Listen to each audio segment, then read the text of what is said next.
যখন এই বাড়িতে থাকি, আমাদের বাড়িতে থাকাকালীন আমাদেরকে বাড়ি থেকে বাইরে বার করে দেয়। পালা বদলের পরে কি বদলে গেল বহু বছরের দখলের সমীকরণ?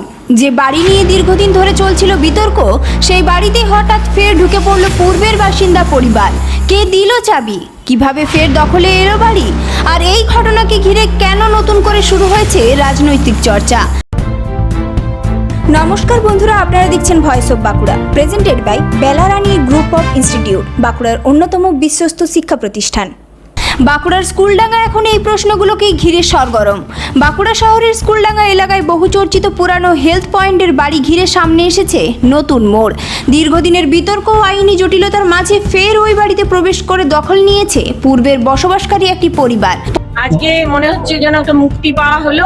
অনেক বছরে আমার লড়াই ছিল, 2012 সাল থেকে লড়ছি এইটা। এখন আমার একটাই দুঃখ যে আমার শাশুড়ি নমিতা ঘোষ, ওনারা বা নিরঞ্জন ঘোষ দেখতে পেল না যে ওনাদের পুরোনো বাড়িটা আমরা ফেরত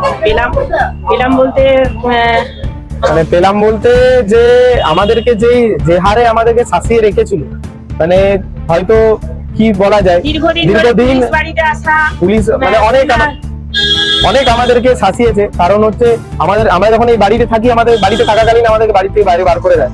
আমার ঠাকুমা তখন বেঁচে, আমার বাবা মারা গেছিল, ঠাকুমা দাদু সবাই বেঁচে। আমার ঠাকুমার যিনি বোন আছে তাদের ফ্যামিলি সহ, মনিকা চৌধুরীর ফ্যামিলি সহ, নমিতা ঘোষের ফ্যামিলি সহ সবাইকে এখান থেকে বার করে দেয় রাতারাতি। শিবাজি ব্যানার্জি এটাকে পার্টি অফিস করে, আমার মায়ের পার্লারকে সরিয়ে দেয় রাতারাতি।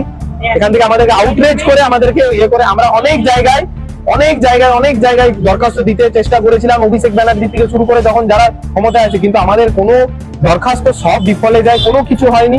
শেষমেশ এত বছর পর পালা যখন বদল হলো, আমরা আমাদের বাড়িটির দখল যখন নিতে আসি, ওনার স্ত্রী আসে, ওনার স্ত্রীর সাথে তর্কাতর্কি হয়। ওনার স্ত্রী এই যে চাবি আমাদের হাতে দিয়ে দেয়। ওনাদেরকে আমরা একটা কথাই বললাম, তোমাদের যদি দেখাতে পারো তোমরা এটা, তাহলে তোমরা আইনগত নিয়ে নাও। মানে সারাটা জীবন এখানে করেছে, শেষ বয়সে ওনাদেরকে বার করে দিয়ে এরকম করে পার্টি অফিস করে দিয়েছিল। দিয়ে উনি একটা অবৈধভাবে হেল্প পয়েন্ট করাচ্ছিল, সেটাও সিওএমএস থেকে বন্ধ করে দেওয়া হয়েছে, সেটারও বন্ধ করে দেয়। এখন আমরা আছি, এখন আমরা দখল নিচ্ছি। এরপরে যদি আইনগত ওনারা যদি কোনো পদক্ষেপ নেয়, আমরাও আইনগত সেই হিসাবে লড়বো। পরিবারের সদস্য ঋত্বিক ঘোষ দাবি করেছেন, তৃণমূল নেতা শিবাজি বন্দ্যোপাধ্যায়ের স্ত্রী তাদের হাতে বাড়ির চাবি তুলে দিয়েছেন। এরপরই তারা বাড়িতে প্রবেশ করে অবস্থান শুরু করেছেন। পরিবারের তরফে জানানো হয়েছে, আদালতের নির্দেশ এবং আইনি প্রক্রিয়া মেনেই পরবর্তী পদক্ষেপ করা হবে। তবে এখানেই শেষ নয়। পরিবারের অভিযোগ, দীর্ঘদিন ধরে রাজনৈতিক প্রভাব খাটিয়ে তাদের কাছ থেকে বাড়ির দখল কেড়ে নেওয়া হয়েছিল। যদিও এই অভিযোগের বিষয়ে এখনো পর্যন্ত শিবাজি বন্দ্যোপাধ্যায়ের কোনো প্রতিক্রিয়া পাওয়া যায়নি। স্থানীয় সূত্রে জানা যায়, একসময় এই বাড়িতে একাধিক পরিবার বসবাস করত। পরবর্তীকালে সেখানে রাজনৈতিক দলীয় কার্যালয় এবং পরে একটি পলিক্লিনিক বা হেলথ পয়েন্ট চালু করা হয়। সেই থেকে বাড়িটি ঘিরে বিতর্ক চর্চা চলছিল। এবার রাজনৈতিক পরিবর্তনের আবহে ফের পুরনো বাসিন্দাদের বাড়িতে ফিরে আসার নতুন করে জল্পনা উস্কে দিয়েছে। ঘটনাকে কেন্দ্র করে এলাকায় শুরু হয়েছে ব্যাপক আলোচনা। অনেকে প্রশ্ন তুলছেন, এটি কি শুধুই আইনি প্রক্রিয়ার ফল, নাকি এর পেছনে রয়েছে বৃহত্তর রাজনৈতিক প্রভাব? এখন সকলের নজর আদালতের পরবর্তী নির্দেশ এবং প্রশাসনের অবস্থানের দিকে। শেষ পর্যন্ত এই বহু চর্চিত বাড়ির ভবিষ্যৎ কোন দিকে মোড় নেয়, সেটাই দেখার।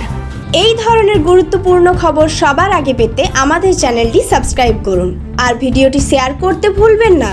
আপনার মতামত কমেন্টে জানান, আর লাইক শেয়ার করে ভয়েস অফ বাঁকুড়ার পাশে থাকুন।